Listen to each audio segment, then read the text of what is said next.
दिल्ली में बढ़ते प्रदूषण के कारण शिक्षा के क्षेत्र में एक महत्वपूर्ण निर्णय लिया गया है। मुख्यमंत्री आतिशी ने घोषणा की कि 10वीं से 12वीं तक की कक्षाएं कल से ऑनलाइन चलेंगी। इस कदम से छात्रों की सेहत को प्राथमिकता दी जा रही है। शहरी वातावरण में धुंध और विषाक्त हवा के चलते यह निर्णय आवश्यक हो गया है। सुप्रीम कोर्ट ने राज्यों को सलाह दी है कि 12वीं कक्षा तक सभी शारीरिक कक्षाएं बंद करने का निर्णय लें।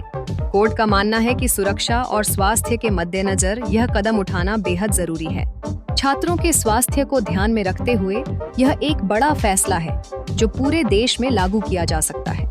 इस बीच भारतीय कोस्ट गार्ड ने पाकिस्तानी जहाज से 7 मछुआरों को बचाया। इस बचाव अभियान में 2 घंटे तक समुद्र में चले चूहे बिल्ली के खेल ने सबको चकित कर दिया।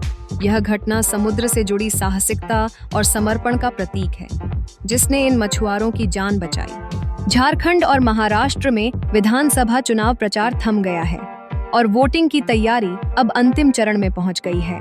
20 नवंबर को मतदान होगा, जिसमें मतदाता अपनी पसंद को चुनेंगे।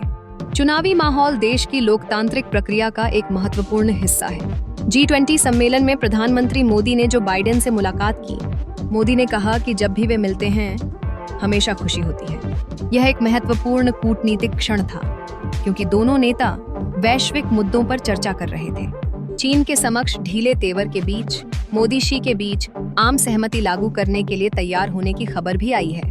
दक्षिण एशियाई संबंधों में यह एक महत्वपूर्ण मोड़ हो सकता है। ब्राजील में प्रधानमंत्री मोदी की विद्यमानता देखकर वहां के नेता लूला डी सिल्वा ने उन्हें अपने कंधे पर हाथ रखकर चर्चा करते हुए सम्मानित किया। यह संकेत है कि अंतर्राष्ट्रीय संबंधों में भारत का स्थान बढ़ता जा रहा है। भारत के किसानों ने शंभू बॉर्डर पर डटे रहने का ऐलान किया है और 06 दिसंबर को दिल्ली कूच करने की योजना बनाई है। यह प्रदर्शन कृषि कानूनों के खिलाफ उनके संघर्ष का एक और अध्याय है। गाजा में भयंकर स्थिति बनी हुई है, जहां इजरायली एयर स्ट्राइक में एक बहुमंजिला इमारत जमींदोज हो गई और 34 फिलिस्तीनियों की जान चली गई। वहां खाने पीने की भी किल्लत हो रही है, जिससे लाखों लोगों की जान खतरे में है। अमेरिकी राष्ट्रपति ट्रंप द्वारा घोषित राष्ट्रीय आपातकाल की घोषणा से लाखों लोग देश से बाहर निकाले जाएंगे, जो एक गंभीर स्थिति उत्पन्न कर सकता है। भारत में अध्ययन करने वाले विदेशी छात्रों में अब भारतीय सबसे बड़े समूह हैं, जिन्होंने चीन को पीछे छोड़ दिया है। यह भारत के उच्च शिक्षा में बढ़ते स्थान और आकर्षण का संकेत है। टेक्नोलॉजी के क्षेत्र में भी बड़ी उपलब्धियां हो रही हैं, जैसे कि मस्क के रॉकेट ने इसरो का GSAT-N2 सैटेलाइट लॉन्च किया। इस तकनीकी सफलता से देश में संचार बुनियादी ढांचे को मजबूती मिलेगी। राजनीतिक पटल पर राहुल गांधी ने झारखंड में आरक्षण का दायरा बढ़ाने की बात की है और जाति जनगणना कराने की घोषणा की है। यह उनकी पार्टी के लिए एक महत्वपूर्ण कदम हो सकता है। महाराष्ट्र में पूर्व गृह मंत्री अनिल देशमुख पर पत्थर से हमला किया गया, जिसे लेकर राजनीतिक बहस गर्मा गई है। मणिपुर में एक प्रदर्शनकारी की मौत के बाद गृह मंत्री ने समीक्षा बैठक की, जिसमें केंद्रीय बलों की तैनाती बढ़ाने का निर्णय लिया गया है। अंत में पाकिस्तान के टीम होटल में आग लगने की घटना ने खिलाड़ियों की जान को खतरे में डाल दिया। जोहान्सबर्ग में खेले गए चौथे और अंतिम T20 मैच में भारत ने दक्षिण अफ्रीका को 135 रन से हराकर T20 श्रृंखला 3 से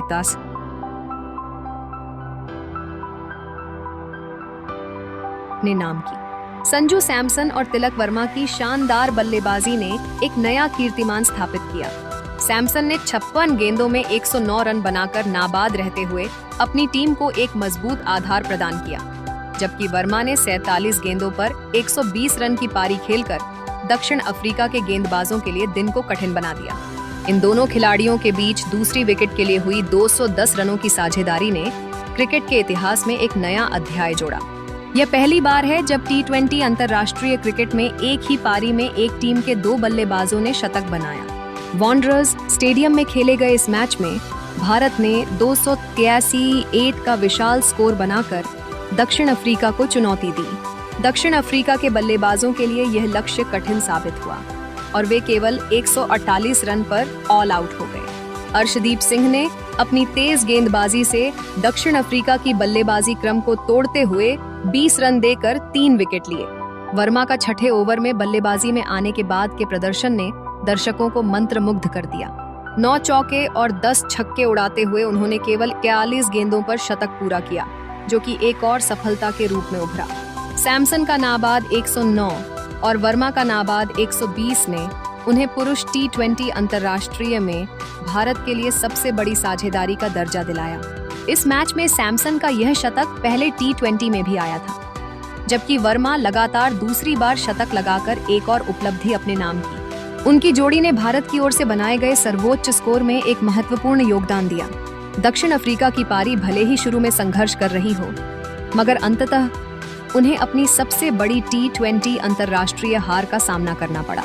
इस मैच ने दर्शाया कि भारतीय टीम न केवल बलशाली है, बल्कि वो हर परिस्थिति में खेलने का दम रखती है। यह जीत न केवल खिलाड़ियों के लिए, बल्कि भारतीय क्रिकेट प्रेमियों के लिए एक गर्व का क्षण था।